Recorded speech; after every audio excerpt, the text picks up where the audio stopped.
ಇದೇ ವಿಚಾರಕ್ಕೆ ಸಂಬಂಧಪಟ್ಟಂತೆ ಮಾತಾಡಲಿಕ್ಕೆ ನಮ್ಮ ಜೊತೆ ವಿಧಾನ ಪರಿಷತ್ನ ವಿರೋಧ ಪಕ್ಷ ನಾಯಕರಾಗಿರುವಂತಹ ಚಲವಾದಿ ನಾರಾಯಣ ಸ್ವಾಮಿ ಅವರು ದೂರವಾಣಿ ಸಂಪರ್ಕದಲ್ಲಿದ್ದಾರೆ. ನಮಸ್ಕಾರ ಸರ್. ನಮಸ್ಕಾರ ಸರ್. ಹಲ್ಲೆಯ ದೃಶ್ಯಾವಳಿ ನೋಡಿದ್ರ? ಶಿವಾಜಿನಗರದಲ್ಲಿ ಆಗಿರುವಂತದ್ದು ಇದು ಮಲ್ಲೇಶ್ವರಂನಲ್ಲಿ ಪ್ರಥಮವಾಗಿ ಪ್ರಾರಂಭವಾದಾಗ ಜನ ಹೇಳ್ತಿದ್ರು ನೋಡಿ, ನಮ್ಮನ್ನ ಎತ್ತಂಗಡಿ ಮಾಡಿಸೋದಕ್ಕೆ ಮುಂಚೆ ಶಿವಾಜಿನಗರದ ಭಾಗಕ್ಕೆ ನೀವು ಭೇಟಿ ಕೊಟ್ಟು ಮಾಡಿ ನೋಡಿ ಅಂತ. ಅಂದ್ರೆ ಜನರಿಗೆ ಗೊತ್ತಿತ್ತು ಈ ಕಾಂಗ್ರೆಸ್ ಸರ್ಕಾರ ಯಾವ ರೀತಿ ನಡ್ಕೊಳ್ತದೆ ಅನ್ನೋದು. ಆ ಕಡೆ ಹೋಗ್ಲಿಲ್ಲ ಇವರು, ಈ ಭಾಗದಲ್ಲಿ ಮಾತ್ರ. ಸರ್, ಆ ಕಡೆ ಹೋಗ್ಲಿಲ್ಲ, ಈ ಕಡೆ ಬರಲಿಲ್ಲ. ಚಲವಾದಿ ನಾರಾಯಣ ಸ್ವಾಮಿ ಸರ್, ನಿಮ್ಗೆ ಗೊತ್ತಿದೆಯೋ ಇಲ್ವೋ ಗೊತ್ತಿಲ್ಲ, ರಸಲ್ ಮಾರ್ಕೆಟ್ ಸುತ್ತನೂ ಕೂಡ ಆಗಿದೆ. ಅಲ್ಲೂ ಕೂಡ 7-8 ದಿನಗಳಿಂದ ಆಗ್ತಾ ಇದೆ. ಹೌದು, ಬಟ್ ಇದೊಂದು ಅಚಾತುರ್ಯ ಆಯ್ತಲ್ಲಿ. ಈಗ ಅಲ್ಲಿನ ಪ್ರದೇಶದ ಸೂಕ್ಷ್ಮತೆಯನ್ನ ಸರ್ಕಾರ ಅರ್ಥ ಮಾಡ್ಕೊಂಡು ಈ ಕೆಲಸ ಮಾಡ್ಬೇಕಾಗಿತ್ತು. ಅದಕ್ಕೆ ಬೇಕಾದಷ್ಟು ಬಂದೋಬಸ್ತನ್ನ ಮಾಡ್ಕೊಳ್ಬೇಕಾಗಿತ್ತು. ಅದನ್ನೇನು ಮಾಡಿಲ್ಲ. ಆಮೇಲೆ ವಿಶೇಷವಾಗಿ ನಾನು ಹೇಳೋದು, ಯಾರನ್ನೇ ತೆರವುಗೊಳಿಸಿದಾಗ ಅವರಿಗೆ ಪುನರ್ವಸತಿ ಏನು ಅನ್ನೋದ್ರ ಬಗ್ಗೆನೂ ಸರ್ಕಾರ ಯೋಚನೆ ಮಾಡಬೇಕಾಗಿತ್ತು. ಈಗ ಅಧಿಕಾರಿಗಳ ಮೇಲೆ ಈ ರೀತಿ ಯಾರೇ ಆಗ್ಲಿ ದರ್ಪ ಮಾಡೋದು ಖಂಡನೀಯ. ಇದಕ್ಕೆ ಸರ್ಕಾರ ಈಗ ಯಾವ ಉತ್ತರ ಕೊಡ್ತದೆ ಅಂತೇಳಿ ಕಾದು ನೋಡೋಣ. ತಕ್ಷಣ ಯಾರ್ಯಾರು ಇಂಥ ಕೃತ್ಯದಲ್ಲಿ ಭಾಗಿಯಾಗಿದ್ದಾರೆ ಮೊದಲು ಅವರನ್ನ ಅರೆಸ್ಟ್ ಮಾಡಬೇಕು, ಶಿಕ್ಷೆ ಕೊಡಬೇಕು. ಇದು ಸರ್ಕಾರದ ಆದೇಶಗಳ ವಿರುದ್ಧ ಯಾಕೆ ಇವರು ಆ ರೀತಿ ಕಾನೂನನ್ನು ಕೈಗೆತ್ಕೊಂಡ್ರು ಅನ್ನೋದನ್ನ ಪ್ರಶ್ನೆ ಮಾಡ್ಲೇಬೇಕಲ್ಲ ಯಾರಾದ್ರೂ. ಆಮೇಲೆ ಕೆಲವೊಂದು ಸೂಕ್ಷ್ಮ ಪ್ರದೇಶಗಳಂತ ಇದಾವೆ ಸರ್, ಅಂತ ಕಡೆ ಪೊಲೀಸ್ ಪ್ರೊಟೆಕ್ಷನ್ ಬೇಕಾಗುತ್ತೆ. ಅಧಿಕಾರಿಗಳನ್ನ ನೀವು ಸುಮ್ಮನೆ ಕಳಿಸ್ಬಿಟ್ಟು ನೀವೆಲ್ಲ ನಿಮ್ಮ ಮನೆಗಳಲ್ಲಿ ನಿಮ್ಮ ಠಾಣೆಗಳಲ್ಲೇ ಇದ್ದು ಬಿಡ್ತೀವಿ ಅಂದ್ರೆ ಆಗಲ್ಲ. ಅಧಿಕಾರಿಗಳನ್ನ ಬಲಿ ಕೊಡುವಂತ ಕೆಲಸ ಸರ್ಕಾರ ಮಾಡಬಾರ್ದು. ಇದು ಸ್ವಲ್ಪ ಜಾಗೃತಿನೂ ಮೂಡಿಸ್ಬೇಕಾಗಿತ್ತು, ಅದನ್ನು ಹೇಳಬೇಕಾಗಿತ್ತು. ಹೌದೌದು. ಆಮೇಲೆ ಅವ್ರು ಹೇಳ್ತಾರೆ ಸರ್, ಇದು ತೆರವು ಕಾರ್ಯಾಚರಣೆ ಅಲ್ಲ, ಸ್ಥಳಾಂತರ ಮಾಡ್ತಾ ಇದೀವಿ ಅಂತ. ಸ್ಥಳಾಂತರ ಬೇರೆ ಕಡೆ ಹಾಕೊಂಡ್ರು ಪ್ರಶ್ನೆಯನ್ನೆಲ್ಲ ಮಾಡ್ಲಾಗ್ತದೆ ಅಂತಲೂ ಕೂಡ ಹೇಳ್ತಾರೆ.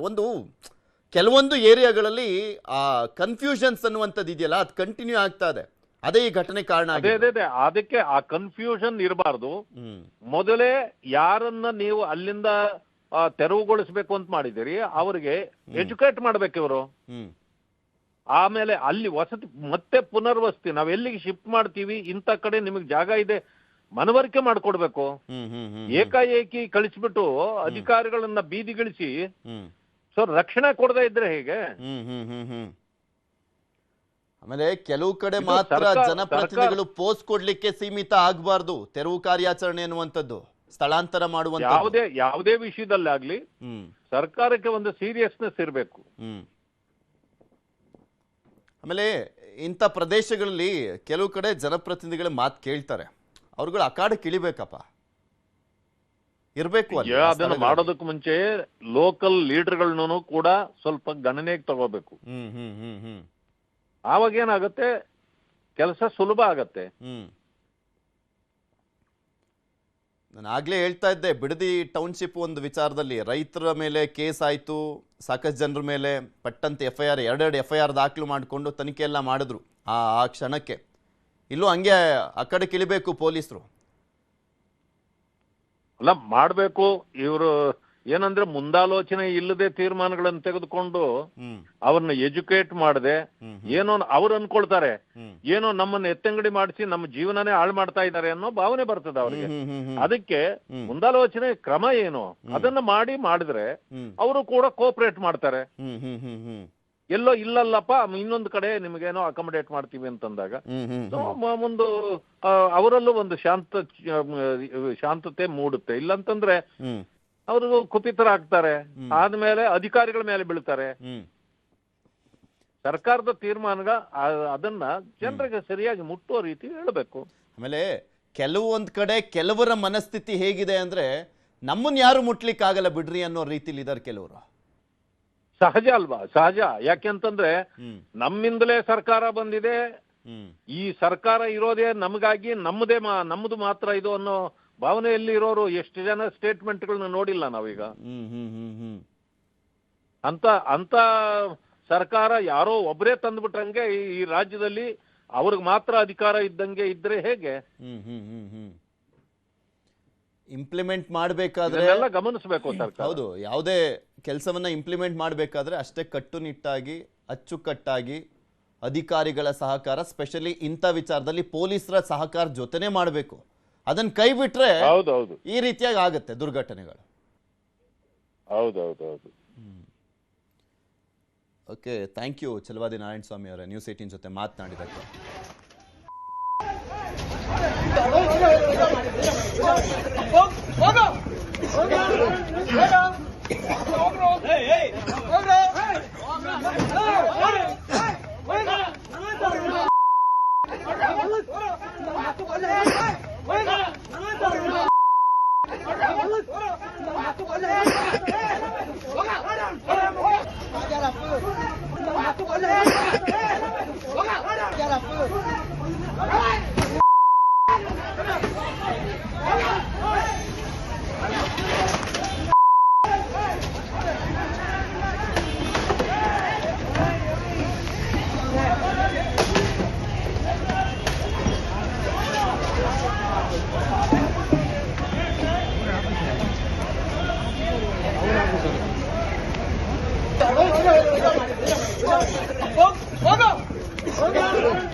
ಈ ಹಲ್ಲೆಗೆ ಸರ್ಕಾರದ ವೈಫಲ್ಯನೇ ನೇರ ಕಾರಣ.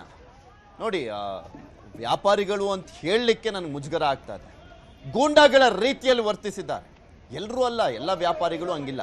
ಕೆಲವರು ಅಸಮಾಧಾನ ವ್ಯಕ್ತಪಡಿಸಿದ್ದಾರೆ, ಕಣ್ಣೀರು ಹಾಕಿದ್ದಾರೆ, ಈ ರೀತಿಯಾಗಿ ನಮ್ಮ ಜೀವನ ಕಿತ್ಕೋಬೇಡಿ ಅಂತ. ಓಕೆ, ಅದಕ್ಕೊಂದು ವೇ ಇದೆ. ಈ ತರ ಕಾನೂನು ಕೈಗೆತ್ತಿಕೊಳ್ಳದ ಪೆಪ್ಪರ್ ಸ್ಪ್ರೇ ಎಲ್ಲ ಮಾಡಿದಾರಂತೆ. ಪಾಪ ಯಾರೋ ಲೇಡಿ ಮೇಲೆ ಪೆಪ್ಪರ್ ಸ್ಪ್ರೇ ಮಾಡಿದಾರಂತೆ. ಶಿವಾಜಿನಗರದ ಗೂಂಡಾಗಳು ಇವರು. ಶಿವಾಜಿನಗರದ ಗೂಂಡಾಗಳು ಅಂತ ಹೇಳಿದ್ರೆ ತಪ್ಪಾಗ್ಲಿಕ್ಕಿಲ್ಲ. ಗೃಹ ಸಚಿವರ ಎಲ್ಲದಕ್ಕೂ ಕೂಡ ಮಾತನಾಡ್ತಾರೆ. ಗೃಹ ಸಚಿವರ ಸ್ಟೇಟ್ಮೆಂಟ್ ನೋಡೋಣ, ಏನ್ ಕ್ರಮ ಕೈಗೊಂಡ್ರು ಅಂತ. ನಮ್ಮಲ್ಲಿ ಕಠಿಣ ಕ್ರಮ ಕೈಗೊಳ್ಳಲಾಗುತ್ತೆ. ಸ್ಟ್ಯಾಂಡರ್ಡ್ ಸ್ಟೇಟ್ಮೆಂಟ್ ಬಿಟ್ಬಿಡಿ, ಏನ್ ಕ್ರಮ ಕೈಗೊಂಡ್ರಿ ಅನ್ನುವಂಥದ್ದನ್ನ ಹೇಳಿ. ಕ್ರಮ ಕೈಗೊಂಡ ಬಳಿಕ ಬಂದು ಮಾತನಾಡಿ. ನೋಡಿ, ಅಲ್ಲಿ ಯಾವ ರೀತಿಯ ಹಲ್ಲೆ ಮಾಡ್ತಾ ಇದ್ದಾರೆ ಆ ವಿಡಿಯೋಗಳಲ್ಲಿ ಕಾಣಿಸ್ತಾ ಇದೆ. ಯಾರ್ಯಾರು ಹಲ್ಲೆ ಮಾಡಿದ್ದಾರೆ, ಯಾವನ್ ಹಲ್ಲೆ ಮಾಡಿದ್ದಾರೆ ಅಂತ. ಪಾಪರಿ ಅಧಿಕಾರಿಗಳು. ಪೊಲೀಸ್ ಪ್ರೊಟೆಕ್ಷನ್ ಕೇಳಿದ್ರೆ ಇಲ್ವಾ ಗೊತ್ತಾಗಬೇಕು. ಇದೊಂದು ಪೊಲೀಸ್ ಪ್ರೊಟೆಕ್ಷನ್ ಕೇಳಿದ ಮೇಲೂ ಕೂಡ ಪೊಲೀಸರು ಬಂದಿಲ್ಲ ಅಂದ್ರೆ ಅವ್ರದ್ದು ತಪ್ಪಿದೆ, ಅವ್ರ ಮೇಲೂ ಕ್ರಮ ಆಗಬೇಕು. ಇಲ್ಲಿ ಮಿನಿಮಮ್ ಕಾಮನ್ ಸೆನ್ಸ್. ಕೆಲವೊಂದು ಏರಿಯಾಗಳಲ್ಲಿ ಪೊಲೀಸರ ಪ್ರೊಟೆಕ್ಷನ್ ಬೇಕು ಅನ್ನುವಂಥದ್ದು. ಯಾಕೆಂದ್ರೆ ಎಲ್ರಿಗೂ ಗೊತ್ತಿರುವಂಥದ್ದೇ, ಕೆಲವೊಂದು ಏರಿಯಾಗಳಿದಾವೆ ಕಾಲಿಡ್ಲಿಕ್ಕೆ ಭಯ ಆಗತ್ತೆ. ಈ ಏರಿಯಾ ಸವಾಸ ಯಾಕಪ್ಪ ಅಂತ. ಇವನ್ ಅಲ್ಲಿ ಶಾಪಿಂಗ್ ಹೋಗುವಂಥವ್ರು ಕೂಡ ಅಷ್ಟೇ. ಅವ್ರು ಎಷ್ಟು ಹೇಳ್ತಾರೆ ಅಷ್ಟು ಕೊಟ್ಟು ಬಂದ್ಬಿಡ್ತಾರೆ. ಒಂದು ಸ್ವಲ್ಪ ಬಾರ್ಗಿನ್ ಮಾಡ್ಬೋದೇನೋ, ಇನ್ನು ಜಾಸ್ತಿ ಎಗರಾಡ್ಲಿಕ್ಕೆ ಆಗಲ್ಲ. ಗೊತ್ತಿದೆ ಅಲ್ಲಿ ಕೆಲವರ ಮನಸ್ಥಿತಿ ಹೇಗಿದೆ ಅಂತ. ಅಂಥದ್ರಲ್ಲಿ ಈ ರೀತಿಯಾಗಿ ಹಲ್ಲೆ ಮಾಡಿರುವಂಥದ್ದು ಸರ್ಕಾರ ಕ್ರಮ ಕೈಗೊಳ್ಳದೇ ಇದ್ರೆ ಅದು ಮತ್ತೊಂದು ರೀತಿಯಲ್ಲಾಗತ್ತೆ, ಮತ್ತೊಂದು ರೀತಿಯಾದಂತಹ ಅಪವಾದ ಆಗುತ್ತೆ ಸರ್ಕಾರದ ಮೇಲೆ. ಅವಾಗಲೇ ರಿಜ್ವಾನ್ ಅರ್ಷದ್ ಅವ್ರು ಹೇಳ್ತಾ ಇದ್ರು, ಇದು ಬೇರೆ ರೀತಿ ತಿರ್ಚೋದು ಬೇಡ ಅಂತ. ನಾನು ಅದಕ್ಕೆ ಬೇರೆ ಬೇರೆ ಕಡೆ ಎಲ್ಲೋ ತಿರ್ಚ್ಬೋದೇನೋ, ನಮ್ಮಲ್ಲಿ ಏನಾಗಿದೆ ಅದನ್ನ ಫ್ಯಾಕ್ಟ್ ತೋರಿಸ್ತಾ ಇದೀವಿ ಅಂತ. ಹೌದೌದು, ಬಟ್ ಕ್ರಮ ಕೈಗೊಳ್ತೀವಿ ಅಂತ ಹೇಳಿದ್ದಾರೆ.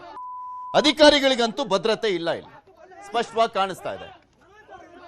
ಪೊಲೀಸರ ವೈಫಲ್ಯ, ಪೊಲೀಸರಿಗೆ ಇಂಟಿಮೇಟ್ ಮಾಡಿದ್ರ ಇಲ್ವಾ ಗೊತ್ತಿಲ್ಲ. ಇವರೆಲ್ಲ ರೆಡಿಯಾಗೇ ಇದ್ರು ಅಂತ ಕಾಣಿಸುತ್ತೆ. ಇವತ್ತು ತೆರವಿಗೆ ಹೇಗಿದ್ರು ಬರ್ತಾರೆ, ನಾವೊಂದು ಕೈ ನೋಡೇ ಬಿಡೋಣ ಅನ್ನುವ ರೀತಿಯಲ್ಲಿ ರೆಡಿಯಾಗಿದ್ರೇನು. ಗೂಂಡಾಗಳು ಕಮರ್ಷಿಯಲ್ ಸ್ಟ್ರೀಟ್ ಪೊಲೀಸ್ ಠಾಣೆಯಲ್ಲಿ ಪ್ರಕರಣ ದಾಖಲಾಗಿದೆ ಅನ್ನುವಂಥದ್ರ ಬಗ್ಗೆ ಸದ್ಯಕ್ಕೆ ಮಾಹಿತಿ ಇದೆ. ವಿಡಿಯೋದಲ್ಲಿ ಯಾರ್ಯಾರು ಅನ್ನುವಂಥದ್ರ ಬಗ್ಗೆನೂ ಕೂಡ ಗೊತ್ತಾಗ್ತಾ ಇದೆ. ನೋಡ್ರಿ, ಅಲ್ಲಿ ಮನುಷ್ಯತ್ವ ಮಾನವೀಯತೆ ಅನ್ನುವಂಥದ್ದೇ ಇಲ್ಲ. ಕ್ರೂರಿಗಳ ರೀತಿ ಹಲ್ಲೆ ಮಾಡಿದ್ದಾರೆ ಅಧಿಕಾರಿಗಳು. ಅವ್ರೇನು ಅವ್ರ ಮನೆ ಕೆಲಸ ಮಾಡ್ಲಿಕ್ಕೆಲ್ಲ ಬಂದಿದ್ದು, ಸರ್ಕಾರದ ಕೆಲಸ ಮಾಡ್ಲಿಕ್ಕೆ. ನೋಡಿ ಹೇಗ್ ತಳ್ತಾರೆ ಅಂತ. ಚೇರಲ್ಲಿ ಹೊಡೆದಿದ್ದಾರೆ, ಸಿಕ್ಕಿದ್ರಲ್ಲಿ ಹೊಡೆದಿದ್ದಾರೆ. ಇವನೊಬ್ನೇ ಯಾರೋ ಗಂಡಸರು ಅಂತ ಕಾಣಿಸುತ್ತೆ ಅಲ್ಲಿ. ಇವನ್ ಗಂಡಸ್ತನ ತೋರ್ಸ್ಲಿಕ್ಕೆ ಹೋಗಿದ್ದಾನೆ, ಪೌರುಷ ತೋರ್ಸ್ಲಿಕ್ಕೆ ಹೋಗಿದ್ದಾನೆ ಅಲ್ಲಿ. ಪಾಪ ಇರೋದೊಂದು 2-3 ಜನ ಇದ್ದಾರೆ ಅಲ್ಲಿ, ಅವ್ರ ಮೇಲೆ ಇದ್ಬದ್ದವರೆಲ್ಲ ಹೊಡಿಲಿಕ್ಕೆ ಹೋಗಿದ್ದಾರೆ. ಪಾಪ ಯಾರೊಬ್ರು ಲೇಡಿ ಮೇಲೆ, ಎಇ ಮೇಲೆ ಪೆಪ್ಪರ್ ಸ್ಪ್ರೇ ಮಾಡಲಾಗಿದೆ. ನೋಡಿ ಏನೇನು ಎಸಿತಾರೆ. ಅಲ್ಲೊಬ್ಬ ಚೇರ್ ತಗೊಂಡು ಹೋಗ್ತಾನೆ ನೋಡಿ, ಕೈಲಿ ಚೇರ್ ತಗೊಂತಾನೆ, ಅಟ್ಟಾಡ್ಸ್ಕೊಂಡು ಹೊಡಿತಾನೆ. ಎಲ್ಲಿದ್ದೀವಪ್ಪ ನಾವು? ಕೆಲವೊಮ್ಮೆ ಇವರೇನು ಮನುಷ್ಯರ, ರಾಕ್ಷಸರ ಬಿಡಿ, ಮನುಷ್ಯರಂತೂ ಅಲ್ಲ. ಅಸಮಾಧಾನಗಳು ಅನ್ನುವಂಥದ್ದು ಇರ್ತವೆ. ಈಗ ಇವ್ರಿಗೆ ಹೊಡೆದ ತಕ್ಷಣ ಇವ್ರದ್ದೇನು ತೆರವಾಗಲ್ವಾ? ಹಾಗಾದ್ರೆ ತೆರು ಮಾಡಲ್ವಾ? ಹೋಗುವಂತ ತಳ್ಳೋದಲ್ಲಿ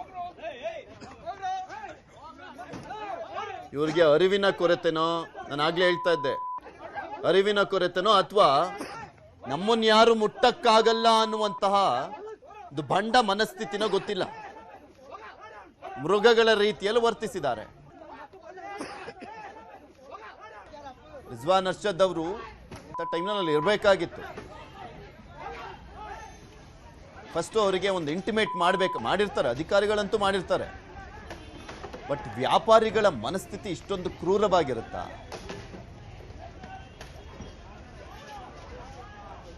ಇವರು ಎಇ ರುಚಿತಾ ಅವರು ಹೋಗಿದ್ರು. ಅಸಿಸ್ಟೆಂಟ್ ಇಂಜಿನಿಯರ್ ರುಚಿತಾ ಅವ್ರ ಮೇಲೆ ಪೆಪ್ಪರ್ ಸ್ಪ್ರೇ ಮಾಡಲಾಗಿದೆ. ಪೆಪ್ಪರ್ ಸ್ಪ್ರೇ ಮಾಡಿ ಅವರನ್ನು ಕೂಡ ಓಡಿಸಿದ. ಪಾಪ ಅವ್ರಿಗೇನು ಏಟಾಗಿದೆಯೋ ಏನೋ ಗೊತ್ತಿಲ್ಲ. ಬಟ್ ಅಲ್ಲಿ ಜೆಂಟ್ಸ್ ಅಧಿಕಾರಿಗಳಿಗೆ ಹೊಡೆದಿರುವಂತ ದೃಶ್ಯಾವಳಿಗಳಂತೂ ಸರಿಯಾಗಿದೆ. ಬೇಕಾಬಿಟ್ಟಿಯಾಗಿ ಹಿಗ್ಗಾಮುಗ್ಗ ತಿಳಿಸಿದ್ದಾರೆ. ನಾನು ಆಗ್ಲೇ ಹೇಳ್ತಾ ಇದ್ದೆ, ಸಿಕ್ಕಿದ್ರಲ್ಲೆಲ್ಲ ಹೊಡೆದಿದ್ದಾರೆ. ಆ ಫುಟ್ಪಾತ್ ಅಲ್ಲಿ ಏನೇನ್ ಕಾಣಿಸುತ್ತೆ, ಏನೇನ್ ಕೈಗೆ ಸಿಗುತ್ತೆ ಅದರಲ್ಲಿ ಹೊಡೆದಿದ್ದಾರೆ. ಒಬ್ಬ ಚೇರ್ ಎತ್ಕೊಂಡು ಹೋದ, ಆಗ್ಲೇ ಹೇಳ್ತಾ ಇದ್ದೆ, ಚೇರ್ ಎತ್ಕೊಂಡು ಹೋಗಿ ಅವನು, ಅಲ್ಲ ರೀ, ಆ ಅಧಿಕಾರಿಗಳು ನಿಮ್ಮ ಮನೇಲಿ ಯಾರಾದರೂ ಇರ್ತಾರಲ್ಲ ಅಣ್ಣ ತಮ್ಮಗಳು, ಆ ರೀತಿಯಾದಂಥವ್ರೆ. Common sense ಅನ್ನುವಂಥದ್ದಿಲ್ಲ. ಇದೇ ವಿಚಾರಕ್ಕೆ